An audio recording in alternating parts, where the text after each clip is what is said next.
Think about this. How do you create your next level of success? How do you go from where you are to another whole level in your business, in your life, in your career?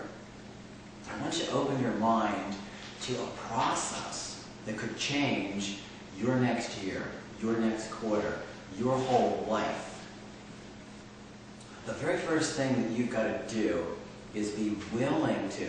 So we're looking at a 5-step process. Step 1, reflect on the last year. What has worked for you? What hasn't worked for you? What do you need to do differently? What do you want to change? What do you need to learn that frees you up? So I want you to take some time, sometime in the next week, and to reflect on your life, your work, your business. Then I want you to look at, okay, what are you thankful for? What are you genuinely thankful for that makes a difference in your life? And really get it in your heart. Really have it. Not just, I'm thankful for my food and my children and my car and I have a nice place to live, but what touches your heart when there's a genuine sense of thanksgiving? Who or what do you need to forgive? Because you want to start with letting go of what's happened over the last year. So what do you need to forgive? The biggest person to forgive is always yourself.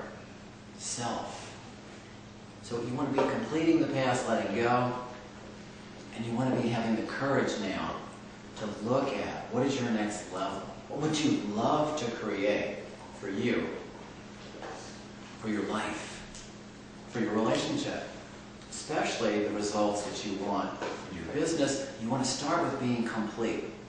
So reflecting on your life will lead for you to be complete and open so that you can truly create a new future. It's unpredictable based on what happened over the last 12 months. So number 1 is reflecting on the past year. The second step in this process is dreaming. Dreaming your vision.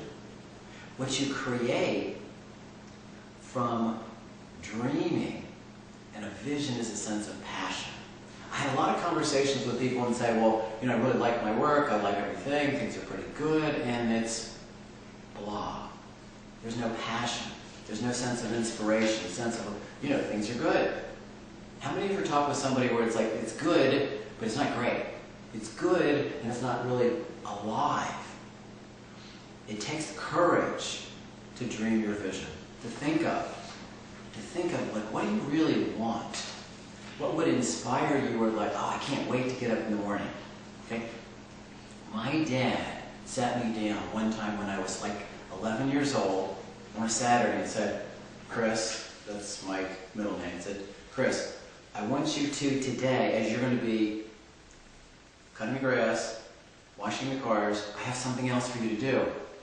I was like, oh great. My father was a general agent in the financial service industry, and he's always on this kick of like, gotta grow and learn and, listen to new ideas and, all this weird stuff. So this is one of his like, okay, this is really gonna be, I can tell this is gonna be even more weird. I want you to listen to this tape, and I want you to be thinking about, what do you do, what's your dream? What do you want to do when you grow up? And my only thought was, I want to survive this stupid assignment and go play with my friends and get through all my chores on Saturdays.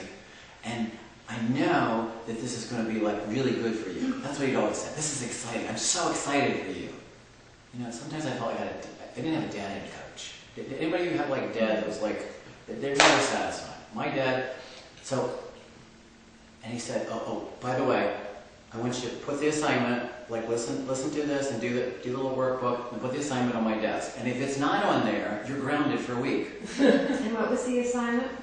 The assignment was to listen to these tapes about dreaming your dream. And it was actually an Earl Nightingale tape.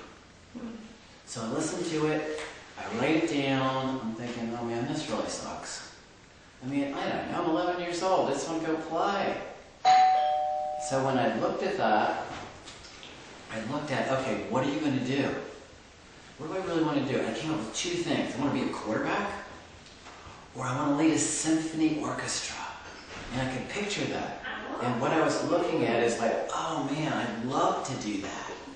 I'd love to lead a symphony orchestra or be a quarterback. And that day my life was changed because what came up, what we looked at was, would I truly, the seeds of being a leader in greatness were planted. And started with visioning. I love the whole idea of leadership.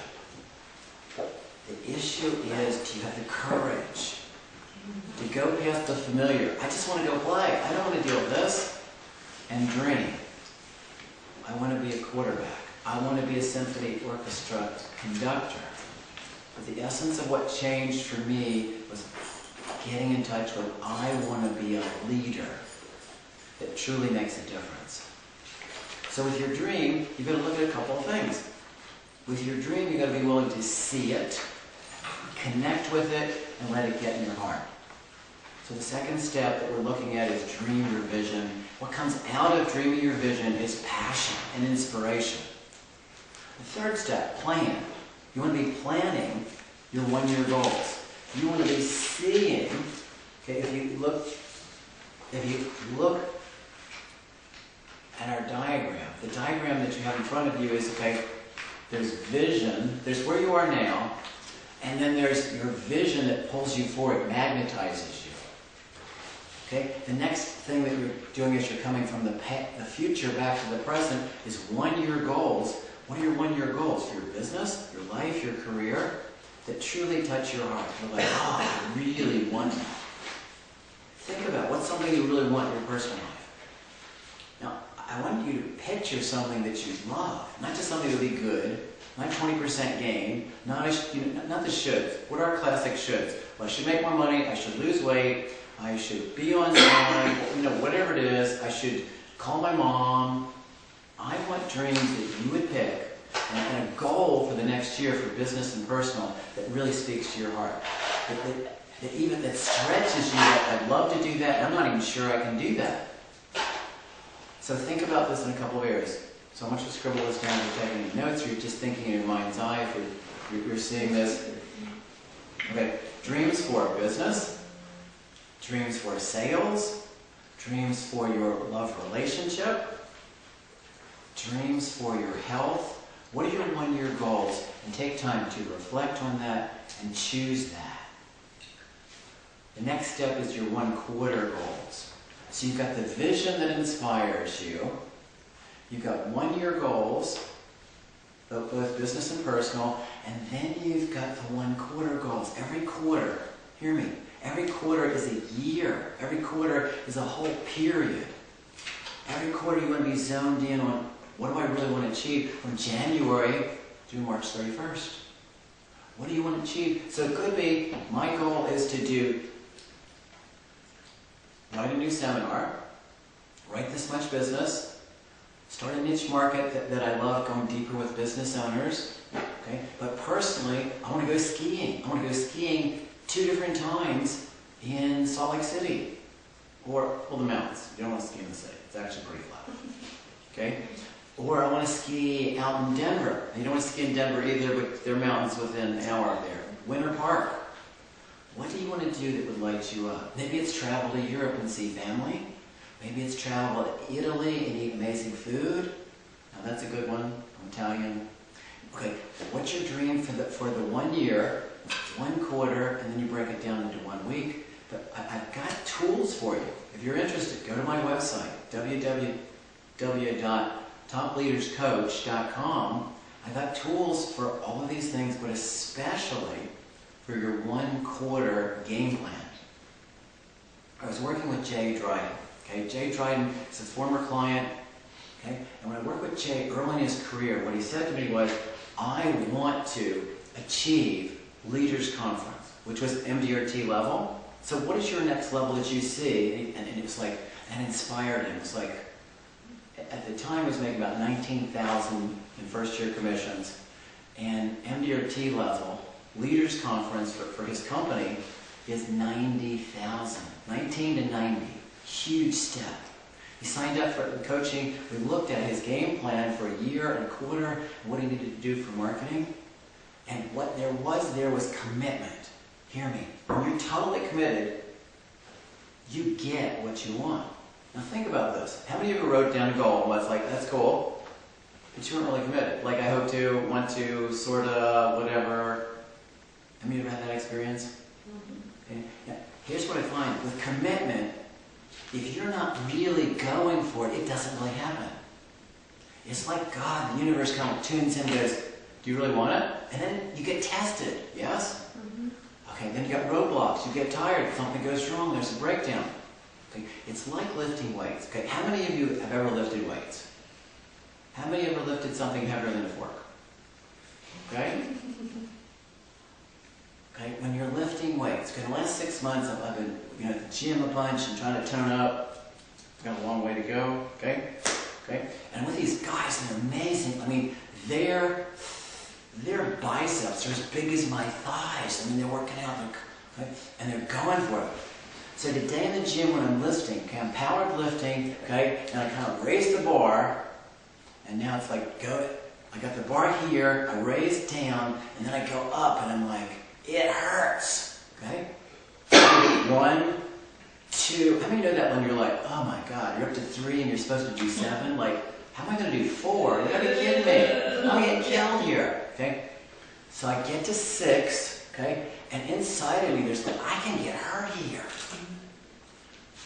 And it just flashed for me, okay? I got 7, like it was like with willpower, it's like,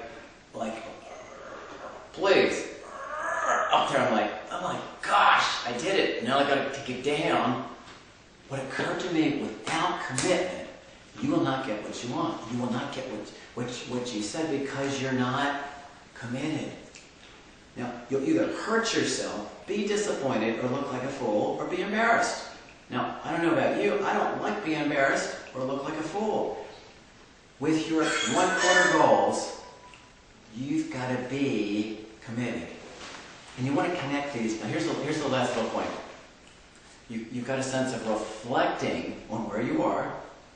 You're guided by your vision. You're looking at 1 year what you want business and personal. You've got 1/4, okay, out of the 1/4 game plan, you've got commitment. Like deep in your belly, you got it. Now the last step is my favorite. The favorite is you've got to design a coaching accountability program. Okay? You're never going to achieve new things or a breakthrough, your next level, without somebody who is coaching you, supporting you, pushing you, believes in you. Okay? I have a coach that works with me on my life, okay? And she pushes me. She knows more than I do in that area, expertise. And she's always saying, good, how'd you do in your homework? And I'm like, I gotta tell you the truth, I'm really lousy at homework. You know what I mean? I kind of do some and then I don't do it. Now, some of the people I coach in my business, they're the same way. And I push them. I love pushing them. I think she loves pushing me. This is part of the coaching. It's like you do more because somebody sees the best in you. So what is your coaching process by which here's my result, here's the level I want, here's the activity I'm going to do, and I've got the accountability, I've got to hand in that and get feedback. I get love, get support, get pushed, and I get the classic one-liner. Here's the one-liner. Okay, here's my best thought. Okay, and here's what I hear from my coach. No pass. It's like, what do you mean no pass? I give you my best. That's no pass. You got to do it over again. It stretches me to be my best. I want you to think about, as you look at your coming year, hear me all, in your coming year, do you have a vision that speaks to your heart? Have you planned 1 year what you really want it to be? Have you looked at 1/4 with a sense of like this is a gift.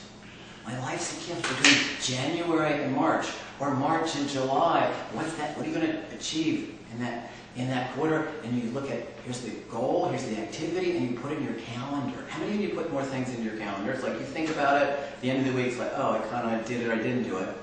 You want to pull together the pieces. The final piece is the accountability. If it's important, you're going to write it down.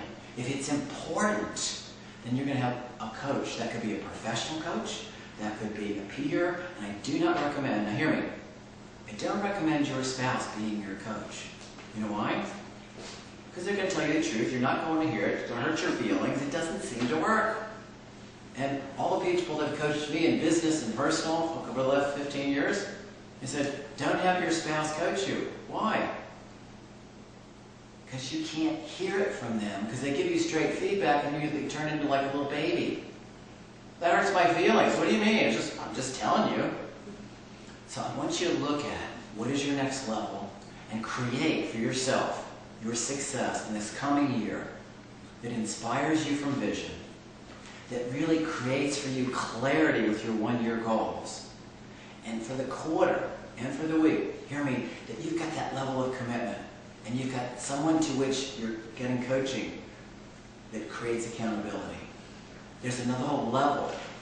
There's another whole level of you creating results and having edge and passion and focus. And that's my wish for you as we look at the coming day, week, and month as we approach a new year.